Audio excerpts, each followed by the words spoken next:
FIFA র্যাঙ্কিংয়ে 54 ধাপ এগিয়ে থাকা ওমানকে ট্রাইব্রেকারে হারিয়ে কাফা নেশন কাপে তৃতীয় স্থান অর্জন করে ব্রোঞ্জ পদক জিতল ভারতীয় ফুটবল দল। শেষ পর্যন্ত দেশি কোচের হাত ধরেই সাফল্যের আলো দেখল ভারতীয় ফুটবল দল। খালিদ জামিল, যিনি এই ভারতীয় ফুটবলের পালসটা বোঝেন, সেই খালিদ জামিলের হাত ধরেই সাফল্য এলো ভারতীয় ফুটবলে। উচ্ছ্বসিত প্রাক্তন ভারতীয় ফুটবলাররা। আমরা যোগাযোগ করেছিলাম মেহতাব হোসেন, রহিম নবী ও দীপেন্দু বিশ্বাসের সঙ্গে।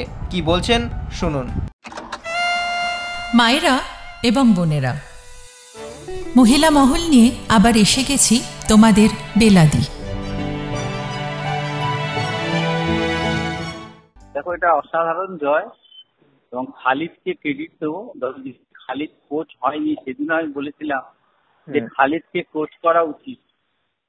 আর আজ খালিদ সত্যি এটা খালিদের কৃতিত্ব এবং গুরুত্ব অসাধারণ পুরো টুর্নামেন্টটা। এবং ইন্ডিয়ার ডিফেন্স কিন্তু অসাধারণ খেলেছে। গুরপ্রীত, ইন্ডিয়ার ডিফেন্স এবং খালিদ, হ্যাঁ, এবং পুরো ভারতীয় দলকেই কৃতিত্ব দেবো যে ওমানের মতো টিমের সাথে আমাদের থেকে র্যাঙ্কিং এ অনেকটা এগিয়ে, তার সাথে এই জয়, এটা ভারতীয় ফুটবলের জয়। এবং ইন্ডিয়ান কোচরাই যে ভারতীয় দলের সবচেয়ে বেশি সাফল্য দিয়েছে, আগেও আমরা যা দেখেছি, এবং খালিদ সেটা প্রমাণ করি।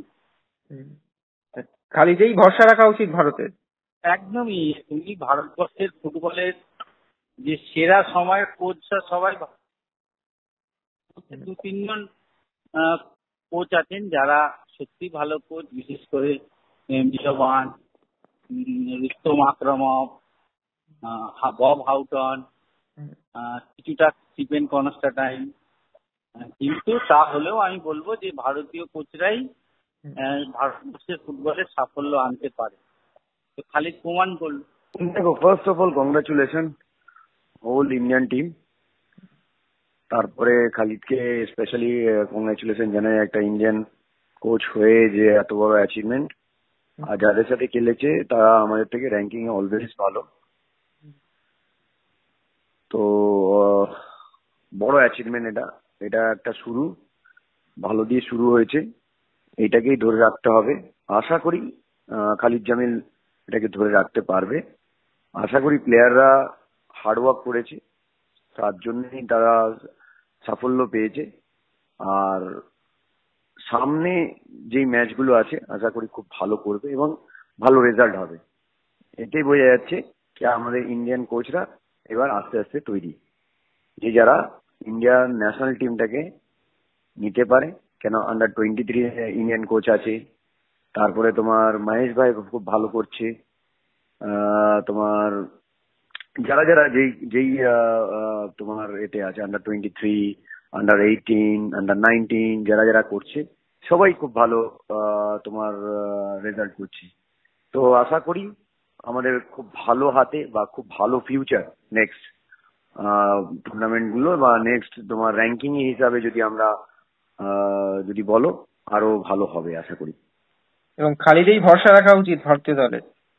না, অবশ্যই। দেখো, একটা ফার্স্ট টুর্নামেন্ট, তারপরে কারা কারা খেলেছে তুমি দেখো। তারা কেউ এই নেপাল বা ভুটান বা এরা খেলেনি কিন্তু, বা বাংলাদেশ, ইরান খেলেছে, উজবেকিস্তান খেলেছে, তাই না? তো এটা এত ইজি ছিল না এই এই টুর্নামেন্টটাকে সাফল্য পাওয়া, তাই না?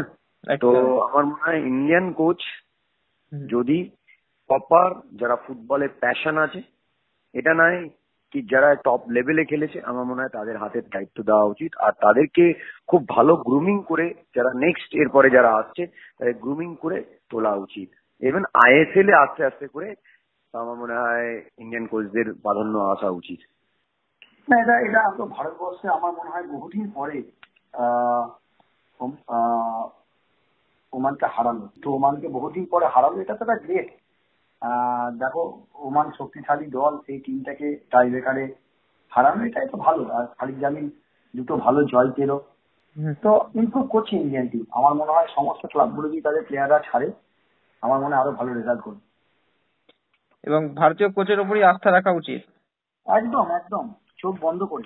পৃথিবীর কানে কানে বলো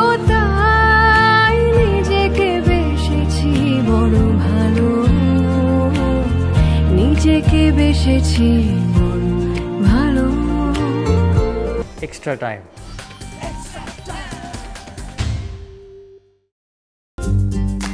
লেটেস্ট নিউজ আর এক্সক্লুসিভ ভিডিওর সঙ্গে আপডেট থাকতে এখনই সাবস্ক্রাইব করুন আমাদের ইউটিউব চ্যানেল। বেল আইকনে ক্লিক করতে ভুলবেন না যেন।